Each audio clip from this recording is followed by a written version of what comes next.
একজন ব্যাংক কর্মকর্তা অনিল, যার কাজ ছিল ব্যাংকের বড় বড় ক্লায়েন্টদেরকে ইনভেস্টমেন্ট নিয়ে পরামর্শ দেওয়া।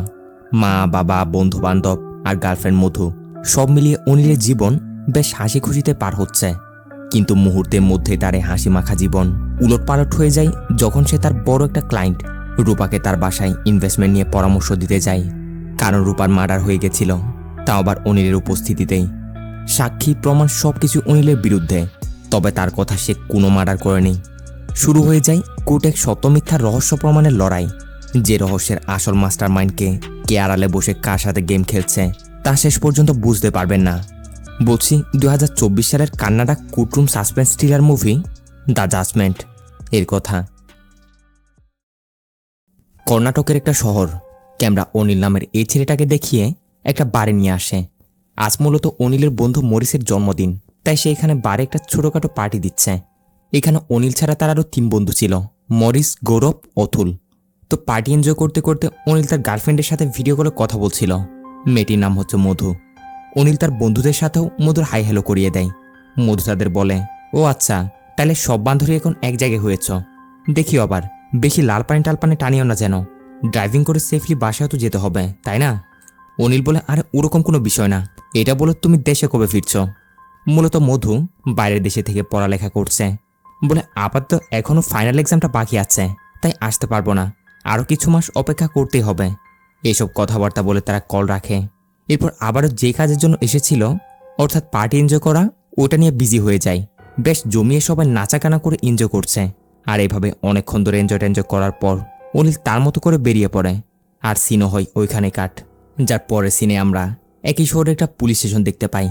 এইখানের এসআই পান্ডের কাছে একটা কল আসতে জানা যায় এরকম জায়গায় একজনের একটা মার্ডার হয়েছে, আর যে মার্ডারটা করেছে সেও নাকি ধরা পড়েছে।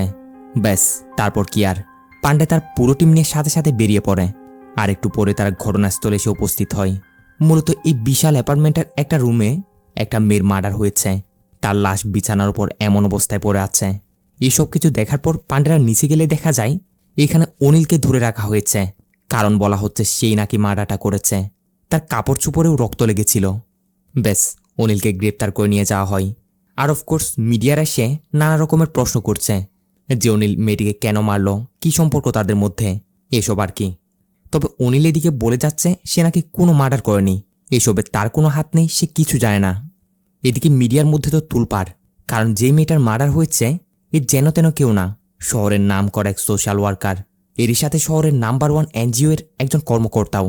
তাই কেসটাও হতে চলেছে অনেক জটিল একটা কেস।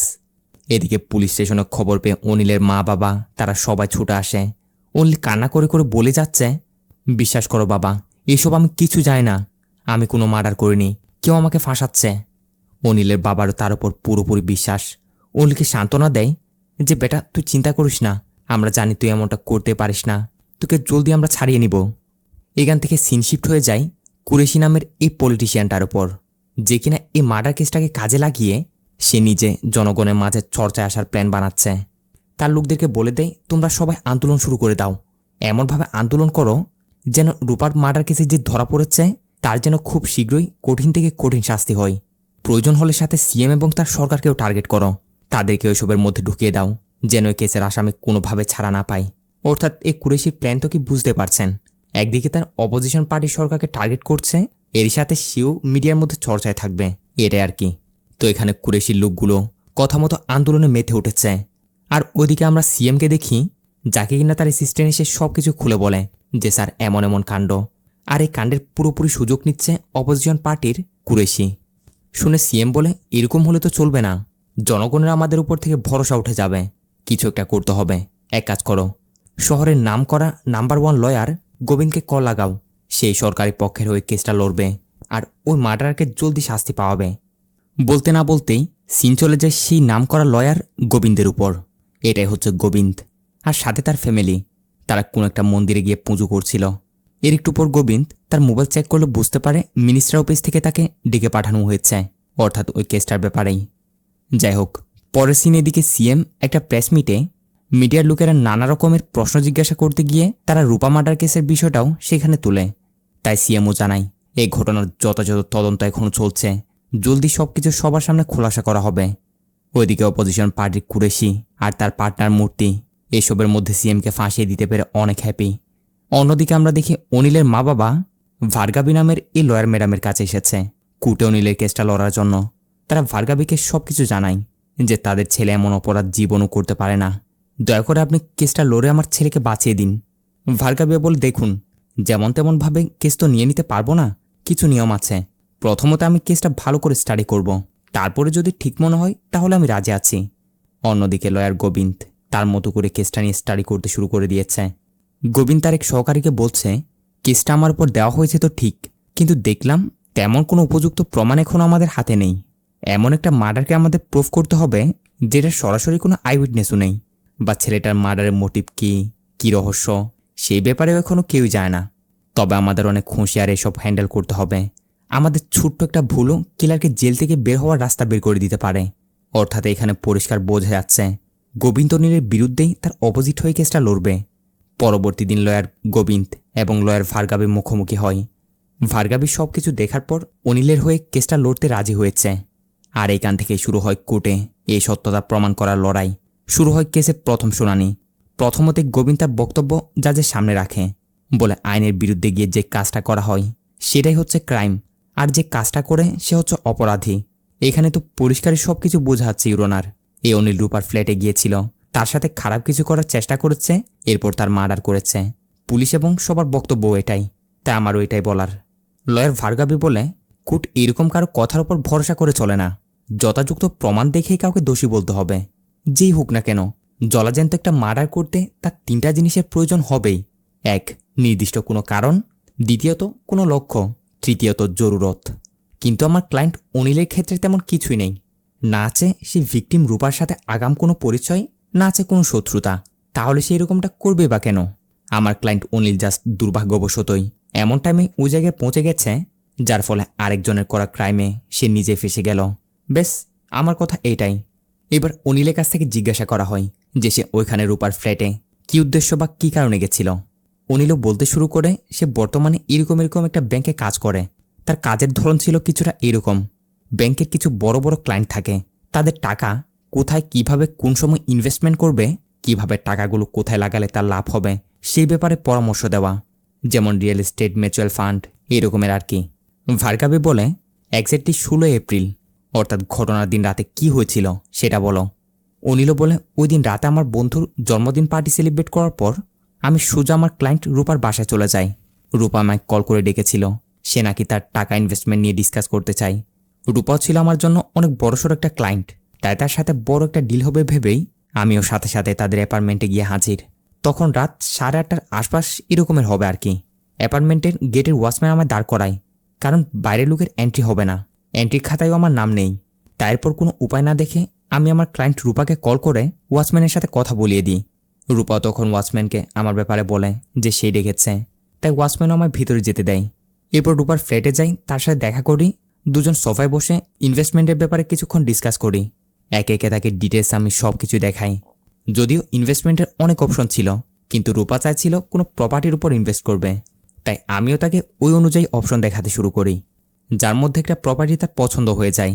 বিষয়টা তখনই আমি কল করে আমার ম্যানেজারের সাথে ডিসকাস করতে চাইছিলাম, কিন্তু রূপা বলে রুমে নাকি ভালো মতো নেটওয়ার্ক পাওয়া যাবে না। এক কাজ করো, তুমি সোজা ছাদে চলে যাও, আরামসে কথা বলে ডিসকাস করে এরপর আসো। কথা মতো আমিও সেটাই করি। ছাদে এসে ম্যানেজারকে কল করে তার সাথে কথা বলতে শুরু করি। এই প্রপার্টি ডিল করে আমাদের ভালো একটা কমিশন পাওয়া যাবে। ম্যানেজারকে সব কিছু জানাই। ম্যানেজারও আমাকে জানায় যে সে কাল সরাসরি আমার সাথে কথা বলবে। 15-20 মিনিট মতো আমরা এসব নিয়ে কথাবার্তা বলে কল রেখে আবারও আমি রূপার ফ্ল্যাটে যাই। কিন্তু এখানে রূপাকে কোথাও দেখতে পাচ্ছিলাম না, কোনো সারা শব্দও নেই। যখন তাকে ডাকতে ডাকতে তার বেডরুমের দিকে যাই, দেখি সে বিছানার উপর এভাবে পড়েছিল। এত ডাকার পরও কোনো নড়াচড়া নেই। ভয়ে ধীরে ধীরে আমি হাত দিয়ে ডাকতে গেলে দেখি পুরো বিছানায় রক্ত লেগে আছে। আমার হাতে গায়ে রক্ত লেগে এক অবস্থা, অর্থাৎ কেউ একজন রূপাকে মার্ডার করে বিছানার উপর ফেলে চলে গেছিল। অনিলের যেন বড়সড় একটা ঝটকা লাগে। এতটাই সে ভয় পেয়ে যায়, কি করবে না কি করবে কিছু বুঝতে পারছে না। তাড়াতাড়ি সব কিছু ফেলে টেলে এখান থেকে দৌড়ে বের হয়ে যাওয়ার চেষ্টা করে। তবে নিচে ওয়াচম্যান তাকে ধরে নেয় আর তার শরীরে কাপড়ে রক্তের দাগ দেখে তাকে আটকে রাখে। এরপর পুলিশকে কল করা হয়, যার পর পুলিশ এসে অনিলকে খুনি ভেবে গ্রেপ্তার করে নিয়ে আসে। ব্যাস, এটাই হয়েছিল। অনিল বলে, স্যার বিশ্বাস করুন, মার্ডারটা আমি করিনি। যখন আমি ভয়ে সেখান থেকে পালিয়ে আসার চেষ্টা করছিলাম তখন আমার সাথে একটা লোকের ধাক্কাও লেগেছিল। যদিও তার চেহারা আমি তেমন একটা মনে করতে পারছি না, কিন্তু আমি শিওর সেই রূপার মার্ডারটা করেছে স্যার, যার দোষ এসে পড়ল আমার উপরেই। ভার্গাবিও বলে, জজ সাহেব, আমার ক্লায়েন্ট অনিলকে মার্ডারটা করতে কেউই সচ্চোখে দেখেনি বা এরকম যথাযথ কোনো প্রমাণও পাওয়া যায়নি। আমারও এটাই বলার, কেউ একজন আগে থেকে সেখানে উপস্থিত ছিল আর সেই রূপাকে মেরে অনিলকে ফাঁসিয়ে দিয়েছে। আর আশ্চর্যের বিষয়, পুলিশ এই বিষয় নিয়ে কোনো তদন্ত করল না। সব শুনে জজ লয়ার গোবিন্দকে বলে, এসব নিয়ে তোমার কি কিছু বলার আছে? গোবিন্দ আপাতত না বললে কোর্ট আজকের মতো এখানে স্থগিত করে সামনের শুনানির জন্য আরও একটা তারিখ দিয়ে দেয়। এর পরবর্তী সিনে আমরা গোবিন্দকে তার ফ্যামিলির সাথে দেখি, যেখানে এতটুকু আমরা বুঝতে পারি গোবিন্দ একজন পারফেক্ট ফ্যামিলি ম্যান। সে তার ছেলের সাথে ডান্স করে, তাকে সময় দেয়, তার ওয়াইফের সাথে গল্প গুজব করে, সুন্দর একটা টাইম স্পেন্ড করে। গোবিন্দের ওয়াইফ মূলত একজন টিচার, পাশাপাশি একজন রাইটারও। সমাজে হওয়া বিভিন্ন রকমের ঘটনা নিয়ে লেখালেখি করে। অবশ্য অনিলের ঘটনাটা নিয়েও সে কিছু একটা লেখার সিদ্ধান্ত নিয়েছে, আর তার নাকি বারবার মনে হচ্ছে অনিল নির্দোষ। তাকে নিশ্চয় জেনে বুঝে কেউ এই কেসে ফাঁসাচ্ছে। তাই সে তার স্বামী গোবিন্দকে বলছে, দেখিও তুমি একটু সাবধানতার সহিত বুঝে শুনে কেসটা হ্যান্ডেল করিও। সামান্য ভুলের কারণেও যেন একজন নির্দোষের শাস্তি হয়ে না যায়। গোবিন্দ বলে, যে কোনো কিছুর উপরে দেখে তার ভিতরে কি আছে ওইটা জাজ করা ভালো না। দেখা যাবে কে নির্দোষ আর কে অপরাধী। এসব বলতেই পরের সিনে আবার অনিলের কেসে শুনানি শুরু হয়। লয়ার ভার্গাবি অনিলের বন্ধু মরিসকে কাঠগড়ায় ডাকে, এটাই প্রমাণ করতে যে অনিল কেমন ছেলে। মরিসও বলে যে আমার বন্ধু অনিল অনেক ভালো একটা ছেলে। সে তার গার্লফ্রেন্ডকে বিয়ে করে তার মা বাবাকে সাথে নিয়ে সুন্দর একটা জিন্দেগি শুরু করতে চেয়েছিল। এমন একটা ছেলে অনিল, সে কারো মার্ডার করতে পারে না। তো গোবিন্দ এখানে মরিসকে ক্রস কোয়েশ্চনে জিজ্ঞাসা করে, ও আচ্ছা, তার মানে তুমি বলতে চাচ্ছ তোমার বন্ধু অনিল মাসুম একটা ছেলে, তাই তো? তাইলে ভালো করে দেখো এইসব কি। বারে মদ খেয়ে টাল্লি হয়ে বার ডান্সারদের সাথে রং তামাশা করছিলে, এমন ছেলেকে মাসুম বলছো তুমি? মরিসও বলে, স্যার, একটু আধটু ড্রিঙ্কস করলে যে খারাপ হয়ে যাবে তা তো না। গোবিন্দ বলে, হ্যাঁ অবশ্যই, কিন্তু তুমি তার নামে ভালো ভালো বলে কোর্টে এটা তো প্রমাণ করতে পারবে না যে সে মার্ডার করেনি। কোন মানুষ কখন কি করে ফেলে সেটা কেউ বলতে পারবে না। অনিল যখন রূপার কাছে গিয়েছিল তখন সে পুরোপুরি নেশার মধ্যে ছিল, আর হতেও পারে নেশার মধ্যেই তার সাথে জবরদস্তি করতে গিয়ে সে তার মার্ডার করে দিয়েছে। এরপর গোবিন্দ বিষয়টা আরও ক্লিয়ার করার জন্য সে অ্যাপার্টমেন্টের সিকিউরিটি গার্ডকে কাঠগড়ায় নিয়ে আসে। এই গার্ডও যা যা দেখেছিল, যা যা জানে সবই বলতে শুরু করে। বলে, অনিল স্যারকে যখন আমি গেটে দাঁড় করাই, আইডি কার্ড ছাড়া কাউকে অ্যাপার্টমেন্টে ঢুকতে দেওয়া নিষেধ। তখন অনিল স্যার রূপা ম্যাডামকে কল দেয়, ওনার সাথে আমাকে কথা বলিয়ে দেয়। রূপা ম্যাডামের বলাতে আমি তাকে ভিতরে যেতে দিলাম। আর ভিতরে যাওয়ার কিছুক্ষণের মধ্যেই তাড়াহুড়ো করে হাঁপাতে হাঁপাতে অনিল স্যার বেরিয়ে যাচ্ছিল, কিন্তু পার্কিং লটে এসে পড়ে যায়। আমি তাড়াতাড়ি তার কাছে যাই, তখন দেখি তার কাপড় চোপড় সব জায়গায় রক্ত লেগে আছে। আমার সন্দেহ হয়, তাই বাকি 2 সিকিউরিটি গার্ডকে ডেকে অনিল স্যারকে বন্দি করে রাখি। এরপর জানা যায় রূপা ম্যাডামের মার্ডার হয়েছে, ব্যাস এইটুকুই। গার্ডের কাছ থেকে এইসব জিজ্ঞাসা করার পর এবার একজন ডক্টরকে নিয়ে আসে, ডক্টর আনন্দ, যে কিনা অনিলের গ্রেপ্তারের পর তার মেডিকেল টেস্ট নিয়েছিল। ডক্টর আনন্দ বলে, যখন আমি অনিলের বডির ড্রিঙ্কসের মাত্রাটা টেস্ট করেছিলাম, অর্থাৎ অ্যালকোহলের মাত্রাটা, তখন দেখি এর মাত্রা অনেক পরিমাণের বেশি, প্রায় 0.1 থেকে 0.9 পর্যন্ত। গোবিন্দ বলে, ডক্টরের মাত্রা এরকম বেশি হলে কি হতে পারে? ডক্টর বলে, মানুষ তখন নিজের কন্ট্রোলে থাকে না, এতটাই নেশার মধ্যে চলে যায়, সে তখন কি করছে না করছে তার কোনো হুঁশই থাকে না। এখন এই কথায় ভার্গাবি ডক্টর আনন্দকে ক্রস কোয়েশ্চন করে যে, ডক্টর, যেমনটা আপনি বললেন, কোনো মানুষের শরীরে অ্যালকোহলের মাত্রাটা বেশি হলে তার কোনো হুঁশই থাকে না, এটা আমি মানছি। যদি এমনটাই হয় তাহলে অনিল যখন পার্টি থেকে বের হয়ে রূপার কাছে যাচ্ছিল তখন তো তার নিজের কন্ট্রোলে থাকার কোনো কথা ছিল না। এখন এমন হালতে সে এত বড় একটা হাইওয়ে দিয়ে তার বাইক নিয়ে এত দূর রাস্তা ড্রাইভ করে একজ্যাক্ট রূপার লোকেশন অব্দি ইজিলি পৌঁছে গেল। ব্যাপারটা কেমন আজব না? শুধু তাই নয়, ওইখানে গিয়ে আবার রূপার সাথে বসে কাজ নিয়ে অর্থাৎ ইনভেস্টমেন্ট নিয়ে কথাও বলল। এই কথায় ডক্টর আনন্দ বলে, এটা আমরা জোর দিয়ে বলছি না, যদি অ্যালকোহলের মাত্রা 0.1 বেশি হয় তাহলে 70% লোকই তাদের নিজেদের উপর থেকে কন্ট্রোল হারাবে, এটা শিওর। বাকি 30% লোক এমনও হয় যারা একটু হলেও নিজেদের উপর কন্ট্রোল রাখতে পারে, হয়তো অনিল তাদের মধ্যে একজন। এখন এইটা শুনে ভার্গাবি জজকে বলে, দেখুন জজ সাহেব, এই রিপোর্টের ভিত্তিতে কিছু প্রমাণ করা সম্ভব না যে এই মার্ডার নেশার ঘুরে অনিলই করলো। ড্রিঙ্কসের মাত্রা সামান্য বেশি হওয়ায় অনিল যে তার উপর কন্ট্রোল হারিয়ে মার্ডারটা করলো, এটা পুরোপুরি একটা ভিত্তিহীন ধারণা। আর অফকোর্স এরকম ভিত্তিহীন ধারণার উপর ভরসা করে কোর্ট এরকম কাউকে দোষী প্রমাণ করবে না। জজ ভার্গাবির এই পয়েন্টগুলো শোনার পর বলে, হ্যাঁ এটাই সত্য, এই কেসে এই ড্রিঙ্কসের বিষয়টা অ্যাকসেপ্ট করা যাবে না, এর চেয়েও আরও সলিড প্রমাণ লাগবে। তাই এবার গোবিন্দ ফরেন্সিক ডক্টরকে নিয়ে আসে। গোবিন্দ ডক্টরটাকে একটা কঙ্কালের মাথার খুলি দেখিয়ে বলে, ডক্টর, আপনি যেমনটা রিপোর্টে উল্লেখ করেছেন রূপার মৃত্যু মাথায় আঘাত লাগার কারণে হয়েছে। ডক্টর বলে, জি, এমনটাই হয়েছে। হতে পারে কেউ তাকে দেওয়ালে জোরে ধাক্কা দিয়েছে, যার ফলে তার মাথায় গভীর আঘাত লাগে, ফলে জায়গায় তার মৃত্যু হয়।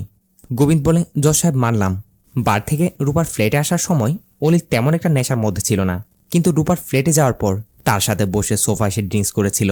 পুলিশ সেখান থেকে বেশ কিছু ড্রিঙ্কসের বোতলও পেয়েছে। তাইলে এইটাও তো হতে পারে ওইখানে যে অতিরিক্ত নেশা করার পর রূপাকে দেখে অনিলের খারাপ চিন্তা আসে, যার পর সে রূপার সাথে জোর জবরদস্তি করতে যায়, আর এরই মাঝে রূপাকে ধাক্কা দিলে দেওয়ালের সাথে তার মাথায় আঘাত লেগে তার মৃত্যু হয়। এসব শুনে এবার অনিলের রাগ উঠে যায়। চিল্লিয়ে বলতে শুরু করে, আমি কারোর সাথে এরকম কিছু করিনি, আমি কারো মার্ডার করিনি।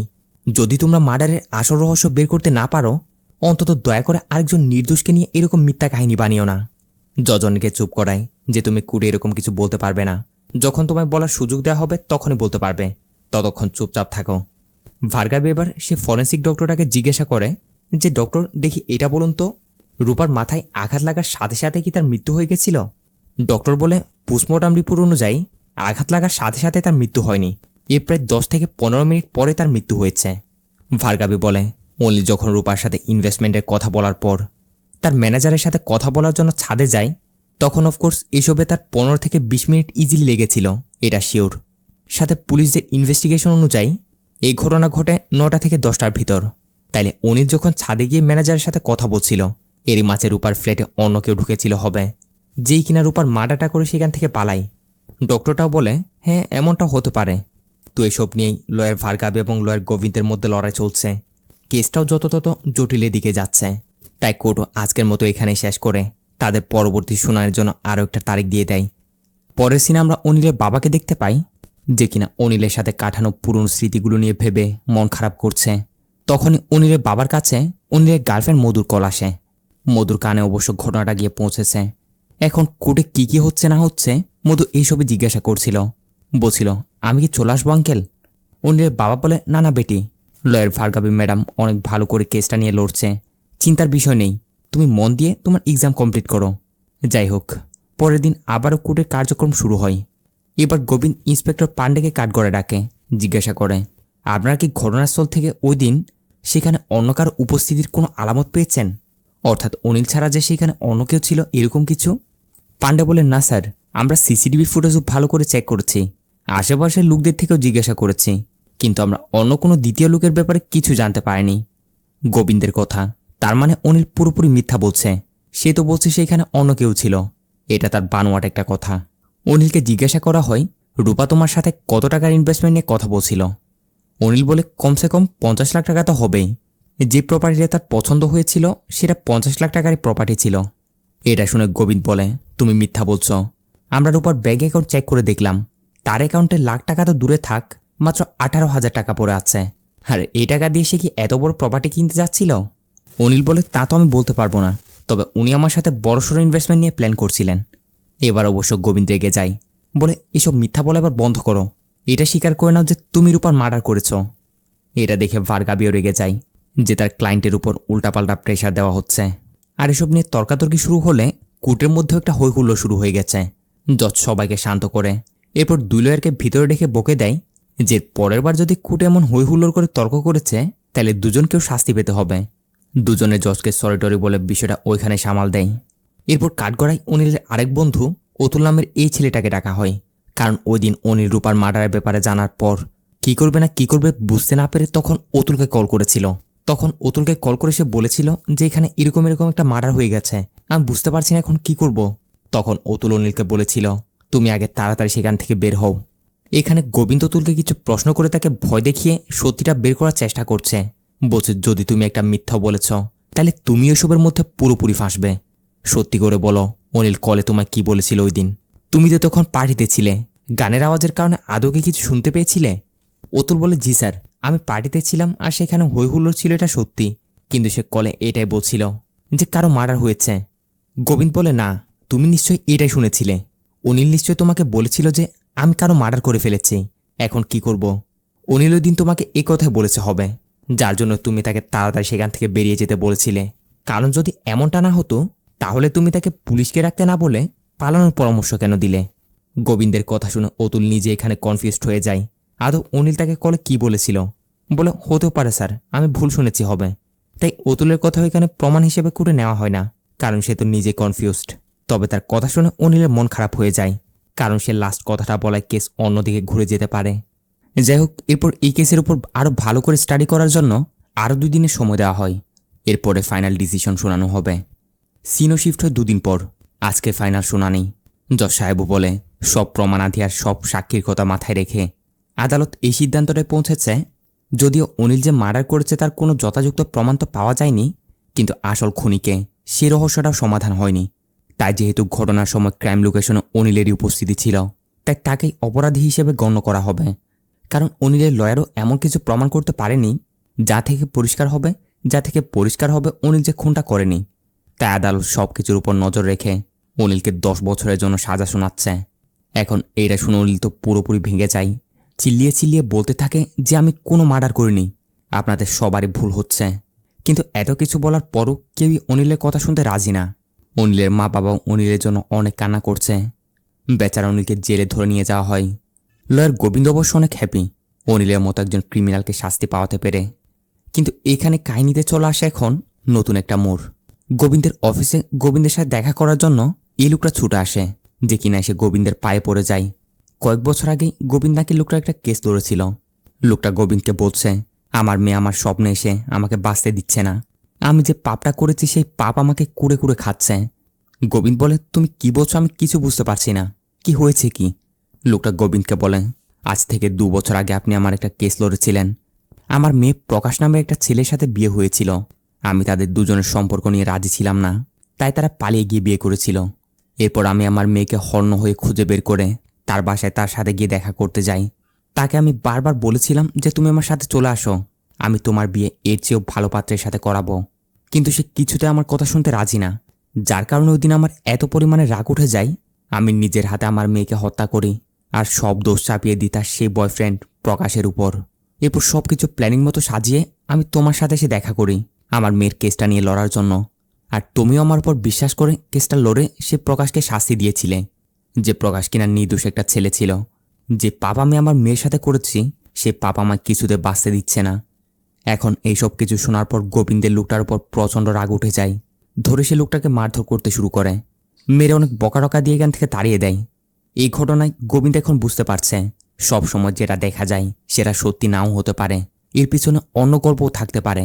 আজ থেকে 2 বছর আগে সে যে ভুলটা করলো, হয়তো অনিলের কেসেও এখন এরকম কিছু একটা ভুল হচ্ছে।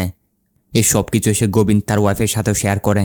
গোবিন্দের ওয়াইফ তাকে সাপোর্ট দেয়, বলে দেখো গোবিন্দ, তুমি তোমার ভুল বুঝতে পেরেছো, এটাই অনেক।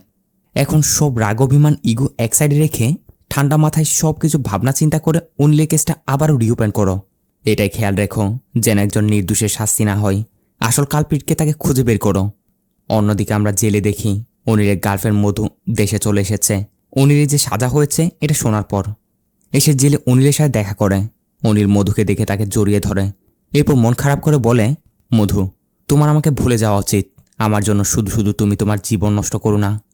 কিন্তু মধু বলে, অনিল, আমি তোমার মন থেকে ভালোবেসেছি, তোমার এমন বিপদে আমি তোমার ছেড়ে অন্য কারোর সাথে চলে যাব এটা কখনো কল্পনা তো আনবে না।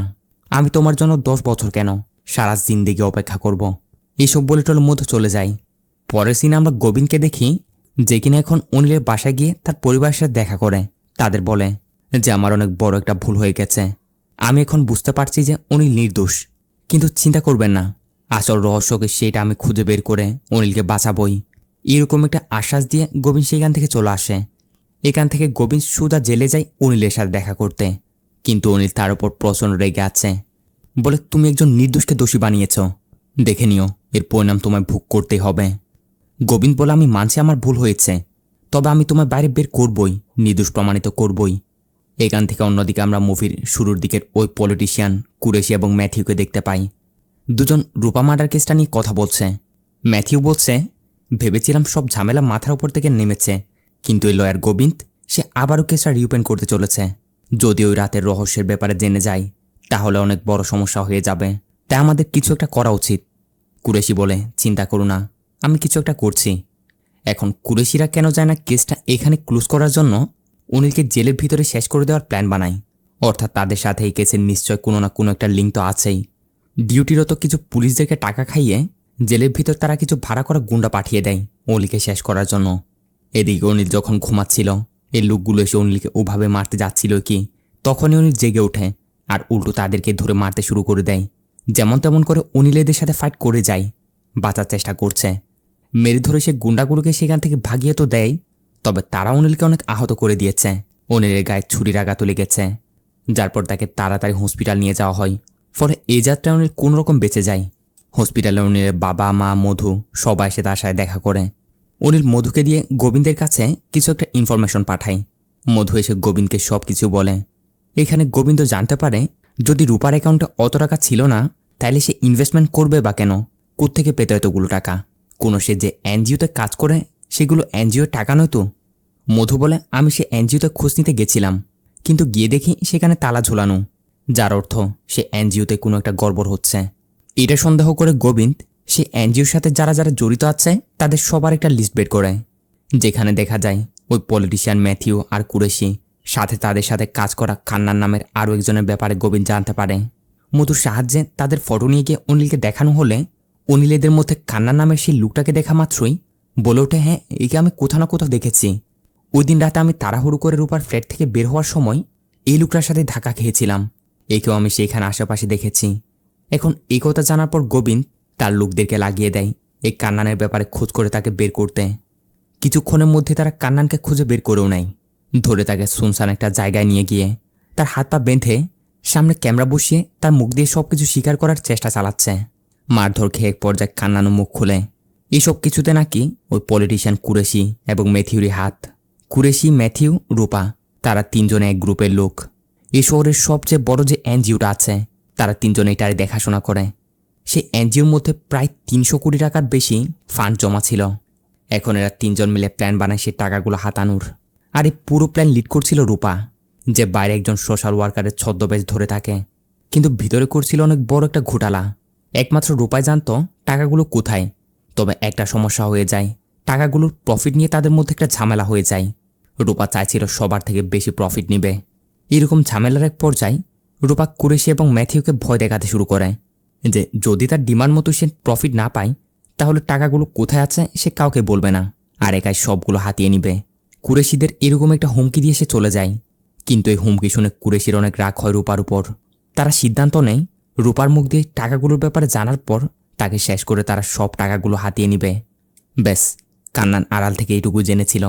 কিন্তু এরপর কি হয়েছিল, রূপার মার্ডার কে করেছে, কিভাবে হয়েছে, ওসব ব্যাপারে সে কিছু জানে না। এইসব শোনার পর গোবিন্দা বুঝে যায় এসবে পলিটিশিয়ান কুরেশিদেরই হাত। তবে তারা অনেক পাওয়ারফুল, যেমন তেমন করে তাদেরকে কোর্টে হাজির করা যাবে না। তবে কান্নানকে যদি কোর্টে হাজির করা যায় তাহলে কাজটা সহজ হবে। তাই গোবিন্দ কী করে ওই পুলিশ অফিসার পান্ডেকে ডেকে কান্নানকে তাদের হাতে তুলে দেয়, সাথে রেকর্ড করা সেই ভিডিওগুলো। অর্থাৎ কান্নানকে গ্রেপ্তার করিয়ে তাকে কোর্টে হাজির করাবে আর কি। পান্ডেরাও একদম গোবিন্দের কথা মতোই কান্নানকে গ্রেপ্তার করে সাথে নিয়ে যায়। কিন্তু মাঝরাস্তায় আসতে দেখা যায় পান্ডে গাড়ি থামিয়ে কান্নানকে ছেড়ে দিয়ে বলে, যা পালিয়ে যায় এখান থেকে, তোকে ছেড়ে দেওয়ার জন্য উপর থেকে অর্ডার এসেছে। বলে তারা কান্নানকে মাঝরাস্তায় ছেড়ে দিয়ে চলে যায়। এরই সাথে সাথে অন্য পাশ থেকে একটা ট্রাক এসে কান্নানকে সাথে সাথে উড়িয়ে দিয়ে জানে শেষ করে দেয়। অর্থাৎ পান্ডেরা জেনে বুঝেই এভাবে কান্নানকে মারিয়েছে। আর এই সব কিছুর প্ল্যান ছিল হচ্ছে কুরেশির। মূলত কুরেশি আগে থেকে পান্ডেদেরকে টাকা দিয়ে কিনে নিয়েছিল।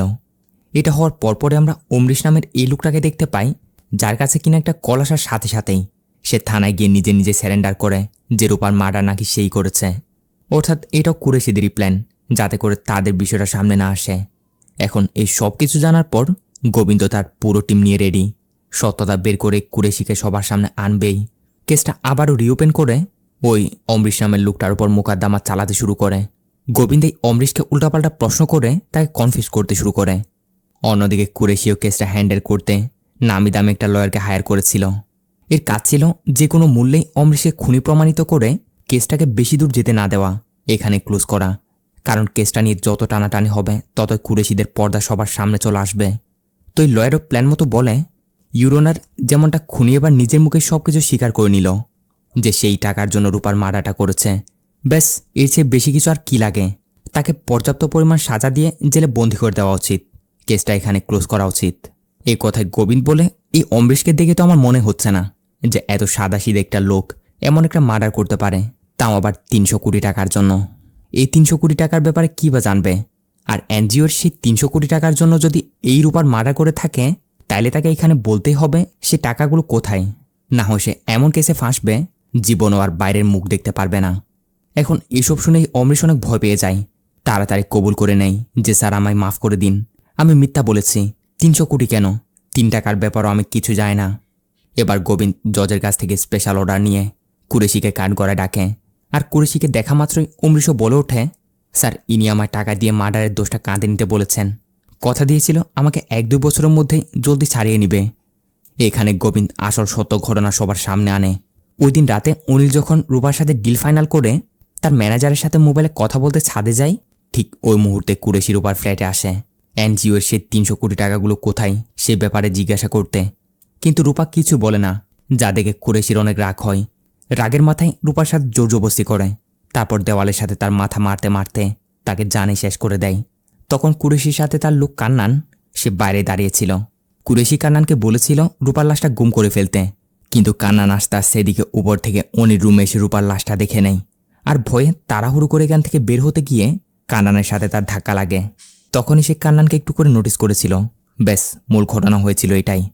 গোবিন্দ প্রমাণ সহকারে এক এক করে কান্নানের স্টেটমেন্ট সহ ওই ভিডিওটাও সবকিছু জজের সামনে রাখে। অবশেষে প্রমাণ হয় আসল মাস্টার মাইন্ড এই পলিটিশিয়ান কুরেশি আর তার কিছু সহকারী। অনিল পুরোপুরি নির্দোষ। মূলত রূপা অনিলকে এই জন্য ডেকেছিল যাতে সে এনজিও থেকে চুরি করা সেই টাকাগুলোকে আস্তে আস্তে কোথাও ইনভেস্টমেন্ট করে ফেলতে পারে। আর এখানে এসে অনিল এসবের মধ্যে ফেসে গেল। অনিলকে ইজ্জতের সহিত কূট মুক্ত করে দেয়। সাথে কুরেশি আর তার সাথে এখানে যে যে জড়িত আছে তাদের সবাইকে বাকি সারা জীবনের জন্য কারাদণ্ড দেওয়া হয়। এরপর সিনশিপ্টের কিছুদিন পর আমরা দেখি অনিল এবং তার পুরো ফ্যামিলি সাথে গোবিন্দরাও সবাই সে একটা মন্দিরে পুজো দিচ্ছে। অনিল গোবিন্দকে তাকে কেস থেকে বাঁচানোর জন্য ধন্যবাদ জানাই। আর এই হ্যাপি এন্ডিংয়ের সাথে আজকের এই মুভিটাও এইখানে শেষ হয়। তো ভিডিও ভালো লাগলে লাইক, কমেন্ট, শেয়ার আর চ্যানেলটাকে সাবস্ক্রাইব করে দিবেন। দেখা হবে পরবর্তী ভিডিওতে। ততক্ষণে ভালো থাকবেন, সুস্থ থাকবেন। Tata, bye bye.